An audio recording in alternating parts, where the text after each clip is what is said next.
I'd like to start today by asking a simple question. Can pain do good? To answer, I'll go back to the beginning. I was brought up by these black and white photographs. I didn't know who these people were until I was a teenager, when I discovered they were my mother's father, mother, sister, and brother, who'd all died suddenly and traumatically by the time she was 25. This is her brother and sister. There were also other photographs of my father's family, his brother who died in a dentist's chair, and his father who died of a heart attack, but by the time he was 27. In our family, like many families, we didn't talk about these deaths, not a word. The silence taught me that grief and sadness cannot be spoken. As children, we all learn how to manage emotions by observing the adults around us. The emotional world I was brought up in was one of denial. What wouldn't be said wouldn't be felt, wouldn't have to be faced, and wouldn't hurt, particularly when it came to grief.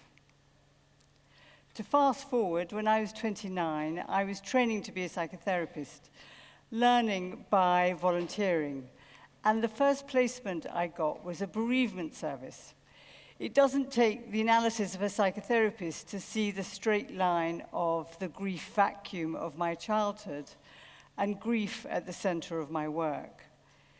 Except I am a psychotherapist, and it's taken me 33 years to fully appreciate how the very thing I learned to suppress as a child is the very thing I help others express every day in my job.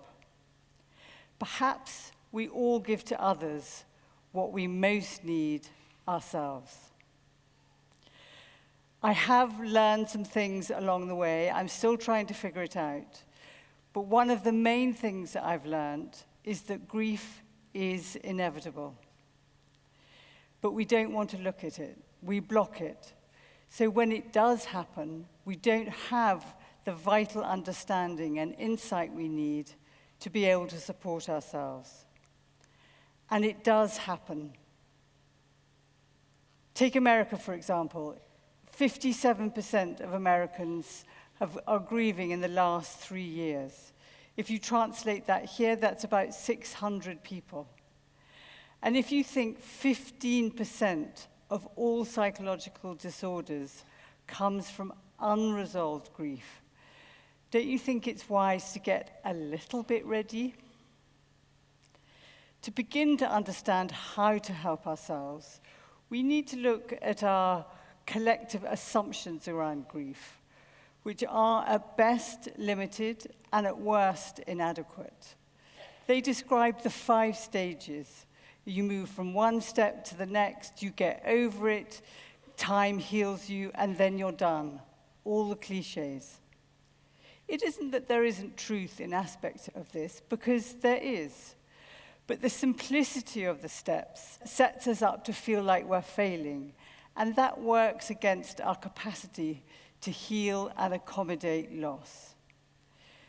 This is a trap I see daily in my therapy room, where I've learned that grief is not at all simple or straightforward. It is intensely alienating, chaotic, and unpredictable. It can turn your life upside down. Grief changes us. When we look in the mirror, we see the same person, but we look internally and we feel completely changed, even demolished, and we do not want to change at all. So we fight it with rumination, fury, denial, or we block it, anesthetizing with busyness, sex, drugs, anything. Like Mona, a client of mine came to see me.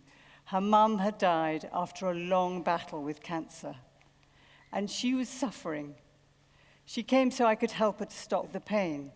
That's what you see a therapist for, right? To stop the pain. I'm afraid that is one of the misconceptions of grief, because in fact, the pain is the cure. The pain is the curative part of mourning. I know it's counterintuitive, it's really annoying, and it is the center of the paradox. It's not the pain that does us harm, it's the things that we do to block the pain, that stop us adapting, that keep us stuck, that can do us so much harm over our lifetime, even for generations. What's the better route? Whenever we think about loss, we need to think about love. Our minds are hardwired to form bonds of attachment, connection to the people that we love. Our minds like prediction. They like to know that the people that we love are safe. So when they walk out the door in the morning, we know that we'll see them later. So we form maps in our mind that hold them close across distance and time so that we don't have to worry. When a significant person dies, this becomes a problem for the mind to solve. Whole rafts of new information for the mind to acquire, which is why grieving is a form of learning. Updating our database, recharting our map to let ourselves know the very thing that we don't want to know. The person we love has died. How do we do this? One painful moment after another. There's no way around it, only through it. As Mona told me, the shock when she woke up in the morning and her mum wasn't there, not there to call or text, not there to meet for lunch, and not there to hug. If some of you are experiencing this here today, you may be asking, how can I bear the pain of it? We cannot bear the pain alone. It is the love of others that enables us to survive when someone we love has died. Their love can connect us so that we are able to move in and out of the pain, to turn towards it, to feel it, and to turn away from it and have a break from it. It's called the dual process, the oscillation between loss orientation and restoration orientation. To begin with, Mona found this concept impossible to understand. But over time, as she did turn towards the pain, she noticed something significant happened. That as she allowed the pain to cascade through her, it diminished. And this is when something really important happened. This enabled her to connect to her mother, to be able to ask for her mother's guidance in the big and small things in her life. We can all do this. We can connect to the person that has died through writing them postcards, playing their music, cooking their favorite food. Because the thing is, the person has died, but the relationship continues. And this is the really important thing.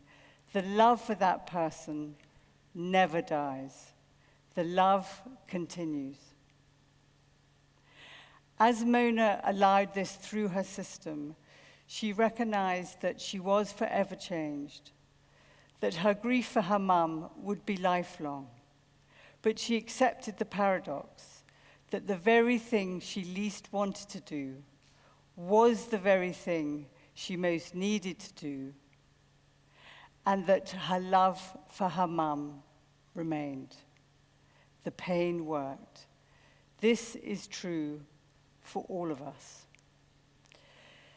The mysterious tale from this paradox is another paradox, which is that there is growth from loss.